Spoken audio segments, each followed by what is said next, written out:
এবার যোগ দিচ্ছেন ইমরান খান, কপালে ভাঁজ মোদির। কারাগারে বসে এবার যুদ্ধের তামামা বাজিয়ে দিলেন ইমরান খান। তার ভাষায়, এই শাহবাজ সরকারকে আমরা অবৈধ মনে করি, কিন্তু পাকিস্তান যখন হুমকির মুখে তখন সবাই এক।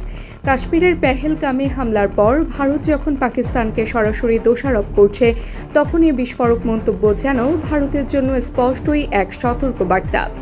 30 এপ্রিল এক্স অ্যাকাউন্টে দেয়া পোস্টে ইমরান খান বলেন, দেশের অভ্যন্তরে আমাদের যতই মতবিরোধ থাকুক, যুদ্ধের বিরুদ্ধে গোটা পাকিস্তান আজ একতাবদ্ধ। ইমরান সরাসরি আরএসএস আদর্শের কথাও তুলে এনে বলেন, ভারত আজ এক উগ্র হিন্দুত্ববাদী শাসনের হাতে বন্দী।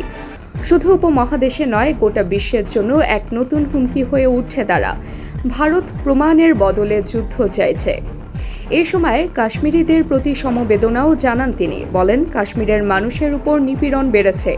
এ কারণেই কাশ্মীরিদের স্বাধীনতার আকাঙ্ক্ষা এখন আরও বেশি। পেহেলগামে হামলার পর কূটনৈতিকভাবে কড়াকড়ি শুরু করেছে নয়াদিল্লি। এমনকি 1965 সালের সিন্ধু পানি চুক্তিও বাতিল করে দিয়েছে দেশটি। এরপরই দুই দেশের সীমান্ত জুড়ে শুরু হয় উত্তেজনা। দুই দেশের নিয়ন্ত্রণ রেখায় দুই গোলাগুলির খবরও পাওয়া গেছে স্থানীয় গণমাধ্যম সূত্রে। ভারতের সেনা প্রস্তুতি চলছে সর্বোচ্চ পর্যায়ে। বিমান, ট্যাঙ্ক, নৌঘাঁটি সক্রিয়। সোশ্যাল মিডিয়ায় ছড়িয়ে পড়েছে জওয়ানদের যাত্রা, রসদ পরিবহন আর যুদ্ধ জাহাজের ভিডিও। বসে নেই পাকিস্তানও। দেশটির সেনাপ্রধানের পক্ষ থেকে বার্তা এসেছে, ভাবখানা এমন যেন শুধু চেয়েছে দেখার জন্য তো পারমাণবিক অস্ত্র বানায়নি। সীমান্তের ড্রোন ধ্বংস, যুদ্ধ প্রস্তুতি আর দেশের জনগণের ঐক্য সব মিলিয়ে ইসলামাবাদ জানিয়ে দিচ্ছে, যদি একবার হামলা হয় তাহলে ইতিহাসে লেখা থাকবে এমন জবাব হবে।